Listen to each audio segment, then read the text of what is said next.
In a Michelin-starred restaurant in Moscow, the atmosphere was cozy and elegant, bathed in discreet but undeniable luxury.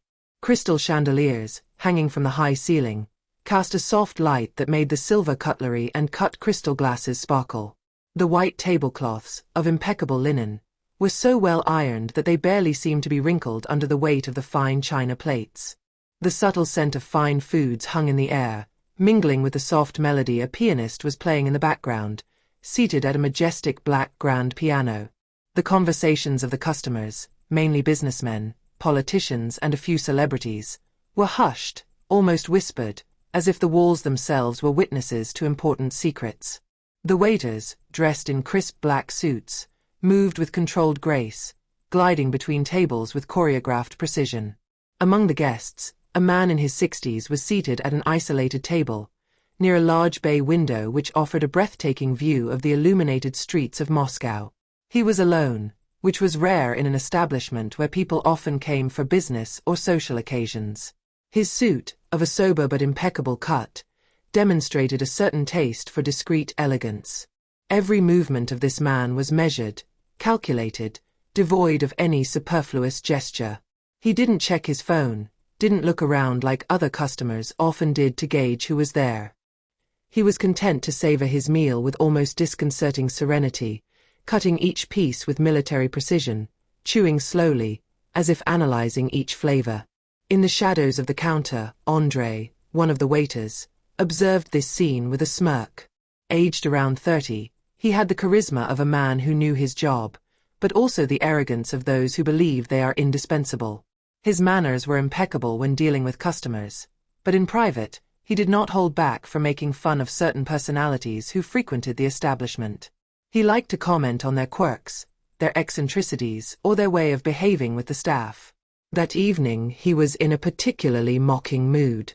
Approaching the counter where his colleague Alexei was standing, he pointed with his chin to the man sitting near the window and whispered in an amused tone, "Look at this customer. With his cold and impassive demeanor, he almost looks like Vladimir Putin himself. Do you think he's going to annex the restaurant?"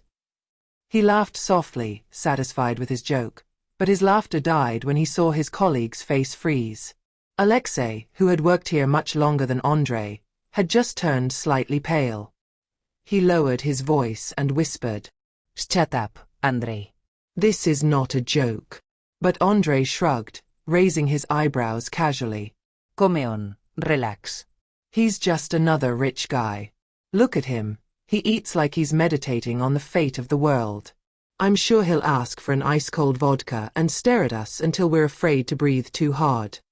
Alexei shook his head, looking around worriedly. "You don't understand, Andrei. We don't joke about this kind of thing here. Be careful what you say." But Andrei did not heed the warning. In his eyes, the man by the window was just another customer, one of those powerful restaurant regulars who came to spend fortunes without even blinking an eye. He had no idea that this time his arrogance would cost him more than just a simple warning. When Andrei returned to serve the mysterious customer, he couldn't help but adopt a condescending attitude, true to his nature. After all, he thought he was safe behind the prestige of the restaurant and the security his experience gave him. He approached the table with studied nonchalance, placing a hand gently on his tray while arching a mocking eyebrow. "Everything is going well, sir? Don't you think the atmosphere is a little lacking in authority this evening?" he said with a smirk, his eyes sparkling with irony. The man slowly looked up at him. His icy blue gaze, anchored deeply in that of the waiter, suddenly gave him a strange impression.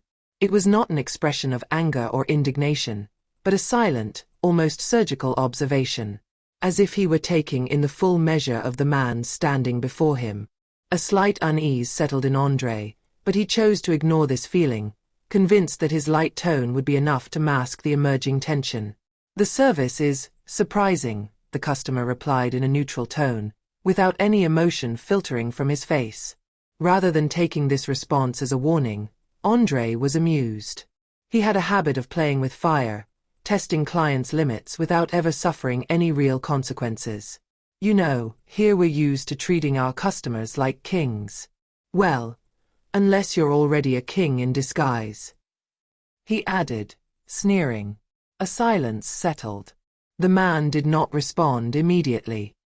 He contented himself with an imperceptible smile, barely a slight curvature of his lips. Then quietly, he finished his meal, taking the time to savor each bite. He showed no signs of annoyance. When he was finished, he carefully placed his napkin on the table, took out a plain leather wallet, and left a generous tip, well beyond the usual standards. Without a word, without even a last look at Andrei, he got up and left the room with measured steps, his back straight, leaving behind him a curiously heavy atmosphere. Andrei, for his part, shrugged his shoulders and turned away towards the counter. And quote, "Well, at least he can afford a nice meal," and quote, he whispered to Alexei, who said nothing. But a few moments later, while Andrei continued his service carelessly, the restaurant manager burst into the room. His entrance was so abrupt that several customers looked up, surprised by this unusual behavior. The man, usually so self-possessed, had a pale face and a panicked look. He looked around the room until he met Andrei's, and his voice rang out like a military order. "Andrei, in my office." Immediately. A murmur ran through the room. Some employees froze, others lowered their eyes, pretending not to hear anything. Andrei remained speechless for a moment. It was not uncommon for him to be scolded for his inappropriate comments, but never with such urgency. However, with his usual arrogance, he shrugged his shoulders and followed his boss, without suspecting that his world was about to turn upside down. When he arrived at the door to the director's office, he placed his hand on the handle and opened it with a careless gesture. But barely had he crossed the threshold when he stopped short. Sitting in the director's chair, hands crossed on the desk, observing him with the same icy intensity as in the restaurant. Vladimir Putin himself. Andrei's heart raced, beating violently against his chest like a war drum. His breath became short, and his hands became sweaty. The arrogance that had animated him a few moments earlier instantly evaporated, swept away by a dull and overwhelming terror. The man sitting in front of him, the one he had mocked without restraint, was none other than Vladimir Putin himself. Not a simple resemblance. Not an absurd coincidence. It was he, the president of the Russian Federation, the most powerful and feared head of state in the country. Putin slowly crossed his fingers on the desk, adopting a posture that was both relaxed and domineering. His piercing blue eyes locked into Andrei's, searching his soul with clinical coldness. The silence in the room was heavy, almost oppressive. "So, young man. What were you saying about my leadership style?" he asked in a strangely soft, but terribly intimidating voice. Andrei opened his mouth, but no sound came out. His throat was dry. His brain was racing, trying to understand how he had gotten there, how a simple offhand remark had turned into this waking nightmare. Putin stood slowly, with calculated fluidity, and walked around the desk. His gaze did not leave the waiter, who felt more and more crushed by a presence that he did not understand until too late. "Young man," he continued in a measured tone, "in life, there is an essential lesson to remember. Always know who you are talking to before being insolent." He paused, letting his words sink into the waiter's mind before turning his head slightly towards the restaurant manager. "This restaurant, It belongs to me." and I want its staff to represent excellence." Andrei's legs trembled. He felt an icy wave run down his spine. There was no escape, no sarcasm to hide behind. He was in the presence of a man who, with a single word, could destroy his career, or worse. "Mr. President, I didn't mean to," he tried in a strangled voice. But Putin interrupted him with a simple gesture of his hand, a fluid, precise movement, which meant that he had no desire to hear unnecessary justifications. "I don't like unnecessary excuses," he declared, looking intently at Andrei. "But I like to see people learn from their mistakes."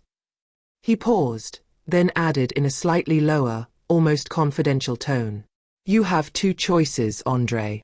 You can leave immediately and never set foot in this establishment again." He left a moment of suspense before continuing. "Or you spend a month serving at a community center, where you will learn to treat people with respect, regardless of their social standing. Andrei felt the weight of the president's gaze weighing on him like an inevitable burden. He knew he had no other option. It was not a proposal, but a disguised injunction. He lowered his head, unable to bear this unbearable pressure any longer. I will volunteer, sir, he stammered, his voice trembling. A silence settled. Then, after a few interminable seconds, a slight smile touched the president's lips. Not mocking, not cruel, but that of a man who had just gotten exactly what he wanted. Good decision, if you're happy to say it. With a measured movement, he turned and headed towards the door. He opened it without hurrying, then stopped for a split second before leaving. We'll see if humility is a quality you can learn, he added, before disappearing. Silence fell again in the office, leaving behind an Andrei drained of all pride, trembling, and transformed by this encounter as brutal as it was unexpected.